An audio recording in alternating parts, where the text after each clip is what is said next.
नमस्कार दोस्तों, स्वागत है आप सभी का आपकी एक और नई वीडियो के साथ। दोस्तों आज के इस वीडियो में हम लोग राजनीतिक विज्ञान कक्षा 12 का पूरा कंप्लीटली पेपर दोस्तों आपको बताने वाले हैं। अर्धवार्षिक परीक्षा का राजनीतिक विज्ञान का कक्षा 12 का, ठीक है, पॉलिटिकल साइंस क्लास 12 का हाल ईयरली एग्जाम पेपर 2022-23 का बताने वाला दोस्तों। कंप्लीटली 70 नंबर का पेपर रहेगा और 3 घंटे 15 मिनट का आपके समय रहने वाला है। और दोस्तों इस पेपर को हम लोग कंप्लीटली हम लोग बताने वाले हैं। आपको कुछ समय निर्देश दिए गए जो आप पढ़ सकते हो। फिर उसके बाद दोस्तों शुरू करते हैं।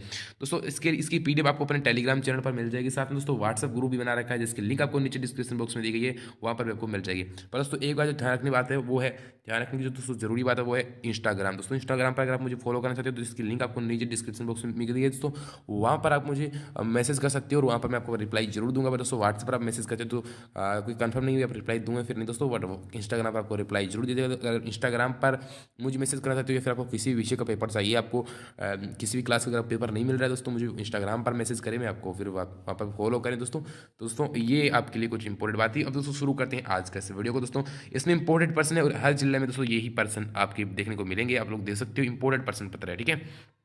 पहला दोस्तों प्रथम कूटनीतिक सम्मेलन दोस्तों कितने देश शामिल हुए थे, सभी को पता है दोस्तों। प्रथम जो कूटनीतिक सम्मेलन हुआ था उसमें कितने देशों ने भाग लिया था? लगभग दोस्तों 20 से 25 देशों ने भाग लिया था दोस्तों, ठीक है। फिर अगला क्वेश्चन से, चीन ने भारत पर दोस्तों आक्रमण कब किया था? दोस्तों ये भी काफी इंपॉर्टेंट क्वेश्चन है। 1962 में है ना, 1962 इसका आंसर हो जाएगा शायद, है ना। फिर उसके बाद दोस्तों फर्क का विवाद निम्नलिखित में दो देश किन दो देशों के मध्य था दोस्तों। फिर अगला है अंतर्राष्ट्रीय जो न्यायालय है वो आपके कहाँ स्थित है, ठीक है। अंतर्राष्ट्रीय जो न्यायालय है दोस्तों वो आपके कहाँ स्थित है? तो दोस्तों अंतर्राष्ट्रीय जो न्यायालय है वो आपके मतलब हैक में स्थित है या फिर लंदन में? तो यहाँ पर मुझे कन्फर्मली पता नहीं है, बाकी आप देख सकते हो। रियो सम्मेलन कब हुआ था दोस्तों? रियो डी जेनेरियो सम्मेलन जो आपकी दोस्तों हुआ था, रियो सम्मेलन, वो आपकी दोस्तों 1992 में हुआ था, ठीक है, 1992 में, ठीक है। फिर दोस्तों उसके बाद अगला क्वेश्चन है कि जय जवान जय किसान का नारा किसने दिया था? इंपॉर्टेंट क्वेश्चन है दोस्तों, 100% परीक्षा में आपको देखने को मिलेगा। तो दोस्तों वो दिया था लाल बहादुर शास्त्री ने, ठीक है दोस्तों। फिर उसके बाद अगला क्वेश्चन है कि बांग्लादेश कब अस्तित्व में आया था दोस्तों? तो इसका राइट आंसर क्या होगा? 1970, 1971, 1972 या फिर 1973? दोस्तों इसका राइट आंसर हो जाएगा 1971 में, ठीक है दोस्तों। फिर अगला दोस्तों क्वेश्चन है कि स्वतंत्र पार्टी के संस्थापक कौन थे दोस्तों? तो स्वतंत्र पार्टी के संस्थापक आप सभी को पता है दोस्तों, सी राजगोपालाचारी इसके संस्थापक थे। इंपोर्टेंट पर्सन है दोस्तों, परीक्षा में छपा हुआ मिलेगा, ठीक है दोस्तों। समग्र क्रांति का दोस्तों विचार किसके द्वारा दिया गया दोस्तों? जॉर्ज फर्नांडिस के द्वारा दोस्तों, ठीक है। ये दोस्तों जयप्रकाश नारायण इसका आंसर होगा, जयप्रकाश नारायण, ठीक है। फिर अलगाववादी आंदोलन किन राज्यों में चलाया गया दोस्तों? अलगाववादी जो आंदोलन था दोस्तों वो मिजोरम, नागालैंड सभी को बताया इनमें चलाया गया। फिर दोस्तों आज़ादी के समय जम्मू कश्मीर के शासक कौन थे दोस्तों? हरी सिंह उसके शासक थे। फिर दोस्तों अगला क्वेश्चन से कि 1990 के बाद भारतीय राजनीति में हुए बदलावों के संबंध में कौन सा कथन असत्य है दोस्तों? कांग्रेस प्रणाली की समाप्ति, ये 1990 बाद में हुआ था दोस्तों। क्षेत्रीय दलों की बढ़ती भूमिका, ये भी था दोस्तों। राष्ट्रीय राजनीति में महिला मुद्दों की प्रमुखता, ये भी था। आर्थिक सुधारों का प्रारंभ, दोस्तों ये भी थोड़ा ठीक था। बाकी जो है क्षेत्रीय दलों की ज़्यादा, जो महिला मुद्दों की जो क्षेत्रीय दलों की ज़्यादा भूमिका नहीं बढ़ रही थी यहाँ पर, ठीक है। फिर दोस्तों उसके बाद अगला क्वेश्चन है कि आपको रेगिस्तान पूर्ति करने इंपोर्टेंट दोस्तों क्वेश्चन है, 100% आपको देखने को मिलेंगे। दोस्तों उससे पहले वीडियो को जरूर लाइक कर दीजिए, चैनल को जरूर सब्सक्राइब कर दीजिए। आगे आने वाले हर वीडियो पाने के लिए प्लीज़ जरूर चैनल को सब्सक्राइब करें और साथ में बेल आइकन को भी प्रेस करें ताकि जब भी वीडियो आए आपके पास सबसे पहले पहुँच सकें, ठीक है। फिर दोस्तों उसका अगला क्वेश्चन है कि नाटो के जवाब में सोवियत संघ ने कौन सी जो सैन्य संधि की थी दोस्तों? तो सोवियत संघ ने दोस्तों वारसा संधि की थी, ठीक है। मैं यहाँ पर लिख रहा हूँ साइड में, आप लोग वहाँ पर रेगिस्तान के बीच में लिखना वारसा संधि, ठीक है, वारसा संधि। फिर दोस्तों दक्षिण एशियाई सारा की दोस्तों स्थापना कब की गई थी? तो कहाँ पर की गई थी आप लोगों को बताना है। फिर दोस्तों ओजोन परत में छेद होने का दोस्तों प्रमुख कारण किन गैसों की मात्रा में बढ़ोतरी का दोस्तों? तो हीलियम और जो है आपकी जो ये जो है कार्बन डाइऑक्साइड गैसों की मात्रा में बढ़ोतरी, यानी विषैली गैसों की मात्रा में बढ़ोतरी का होना है। फिर दोस्तों भारत की प्रथम भारतीय गवर्नर जनरल कौन थे दोस्तों? सभी को पता है इसका आंसर, तो ये तो आप लोग बता सकते हैं। फिर 1973 में दोस्तों भारत के प्रथम भारतीय गवर्नर जनरल कौन थे? तो सी राजगोपालाचारी, दोस्तों इसका आंसर हो जाएगा सी राजगोपालाचारी, ठीक है। सी राजगोपालाचारी ऊपर आ गया था ना, जो कि स्वतंत्र पार्टी के संस्थापक थे, वही भारत के पहले भारतीय गवर्नर जनरल थे, ठीक है ना, भारतीय गवर्नर जनरल, ठीक है। फिर 1973 में को भारत का मुख्य न्यायाधीश नियुक्त किया गया, किसे नियुक्त किया गया दोस्तों? तो जो 3 न्यायाधीशों को छोड़कर जिन्हें न्यायाधीश नियुक्त किया गया था, श्री एन एर्रा, ठीक है। फिर है दलित पेंशन्स का प्रारंभ कब हुआ था? फिर है मंडल आयोग ने ओबीसी को कितना प्रतिशत आरक्षण दिया दोस्तों? 12%, आप सभी को पता है ना वो। केंद्र में पहली बार सरकार जनता दल की 1989 में दोस्तों बनाई गई है ना। फिर दोस्तों अगला क्वेश्चन है कि निम्न प्रश्नों के दोस्तों आपको उत्तर एक शब्द या फिर एक पंक्ति में देने। ऑपरेशन डेजर्ट स्टॉर्म नामक सैन्य अभियान का दोस्तों नेतृत्व किसने किया था दोस्तों? ये अमेरिका ने किया था। ठीक है दोस्तों। फिर है इराकी फ्रीडम वाला था ना। अगला है दोस्तों आसियान का पूरा नाम लिखिए, दक्षिण पूर्व एशिया संधि संगठन। ठीक है, दक्षिण पूर्व यानी एशिया साउथ ईस्टर्न एंड जो है एशियन जो है ऑर्गेनाइजेशन। ठीक है, संयुक्त राष्ट्र संघ के घोषणा पत्र पर दोस्तों कितने देशों ने हस्ताक्षर किए थे दोस्तों? ये आप सभी को पता होना चाहिए, इंपोर्टेंट पर्सन है। ठीक है, फिर है सुरक्षा के परंपरागत खतरे के दो उदाहरण दीजिए दोस्तों, यानी सैन्य खतरा और इस प्रकार के जो खतरे होते हैं वो सुरक्षा के परंपरागत धारणा में आते हैं। ठीक है, भारत के प्रथम चुनाव आयुक्त कौन थे दोस्तों? ये सभी इंपोर्टेंट क्वेश्चन है, गुलजारी नालंदा थे, है ना।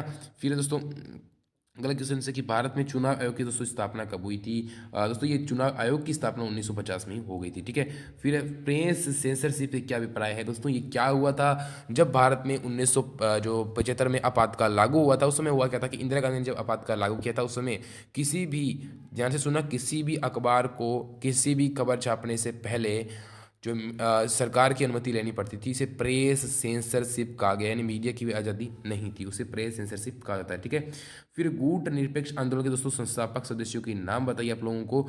तो आप लोगों को बताया वामेन कुरुमा और सुकर्णो। ठीक है, और गमाल अब्दुल नासिर, जवाहरलाल नेहरू और जोसेफ ब्रेस टीटो, ये 500 संस्थापक सदस्य जो कि थे। ठीक है, फिर दोस्तों अगला क्वेश्चन है कि क्यूबा मिसाइल संकट क्या था? सभी को पता है क्यूबा मिसाइल संकट जो कि सभी को पता है कि ये जो है क्यूबा जो है अमेरिका से लगा हुआ एक द्वीपीय देश था और उस पर उसमें सालों साल सोवियत संघ की सरकार जो है कायम थी। पर उसमें क्या था कि उस समय वो जो है इसको लेकर वहाँ पर सोवियत संघ ने सैनिक अड्डे में रूप में परिवर्तित किया और वो संघर्ष होने वाला था। ये 1962 की बात है। ठीक है दोस्तों, फिर अगला क्वेश्चन है कि चीन द्वारा अपनाई गई खुले द्वार की नीति क्या थी? यानी सभी को अर्थव्यवस्था मुक्त क्षेत्र कर देना। ठीक है, अर्थव्यवस्था मुक्त क्षेत्र। ठीक है, अर्थव्यवस्था मुक्त क्षेत्र चीन की जो नीति थी उसको लेकर। ठीक है, जो चीन में अपनाई गई थी। अगला है भारत और पाकिस्तान के बीच हुए किन्हीं दो समझौता का आप लोगों को उल्लेख करना है दोस्तों। भारत और पाकिस्तान के बीच बीच में कौन से समझौते हुए थे? जैसे कि ताशकंद समझौता 1966 है ना, और सिंधु नदी जल समझौता है ना। फिर मानवाधिकारों की रक्षा में सक्रिय दो स्वयंसेवी संगठनों के लोगों को नाम लिखने हैं। RSS जो है ना, अपने RSS है ना, उसका भी नाम आप ले सकते हो। फिर शक्ति संतुलन दोस्तों क्या है? कोई देश इसे कैसे कायम कर सकता है? जैसे कि कोई देश उसको धमकी दे, जैसे कि अपने क्या है कि आज अपने जैसे कि मान लो कि आप लिख सकते हो उसी तरीके से कि उसके देश के पास पर्याप्त जो है हथियार होने चाहिए और सेना होनी चाहिए, इस प्रकार से लिख सकते हो। वैश्वीकरण का भारत पर क्या प्रभाव पड़ा? संक्षेप में आप लोगों को बताना है। फिर है ताशकंद समझौता किन दो देशों के मध्य हुआ था और कब हुआ था? 1966 में हुआ था, भारत और पाकिस्तान के बीच में हुआ था। ठीक है, और अगला क्वेश्चन है कि चिपको आंदोलन कब हुआ था दोस्तों? ये आप लोगों को बताना है, 1973 में हुआ था, है ना, जो है उत्तराखंड में हुआ था। पर्यावरण संरक्षण में इसका क्या योगदान था, सब लोगों को बताना है। फिर ऑपरेशन ब्लू स्टार जो है वो कब और कहाँ चलाया गया था? इंपोर्टेंट पर्सन है दोस्तों, 100%। ठीक है, गठबंधन राजनीति के दो सकारात्मक प्रभाव बताइए।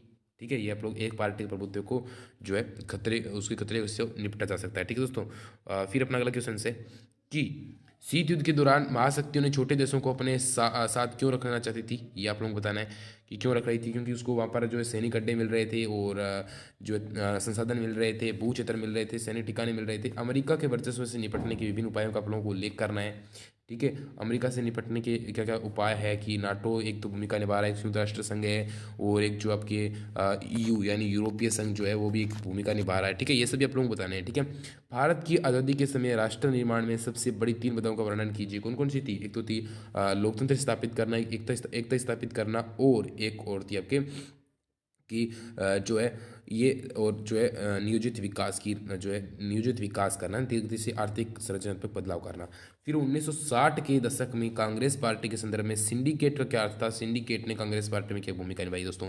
सिंडिकेट का अर्थ था वरिष्ठ नेता। कांग्रेस के जो वरिष्ठ नेता थे, जो बहुत बड़े नेता थे, उन्हें सिंडिकेट कहा जाता था। कांग्रेस के पार्टी में वरिष्ठ नेताओं के समूह को सिंडिकेट कहा जाता था और उन्होंने क्या किया कि वहाँ पर जो है बहुत बड़ी भूमिका निभाई। ठीक है, 1960 के दशक में जो इंदिरा गांधी से जब अलग हुए थे, वो एक मोरारजी देसाई उसके अध्यक्ष थे। सब कुछ आपको पता होना चाहिए अच्छे तरीके से। ठीक है, फिर दोस्तों अगला क्वेश्चन है कि शोक थेरेपी क्या थी?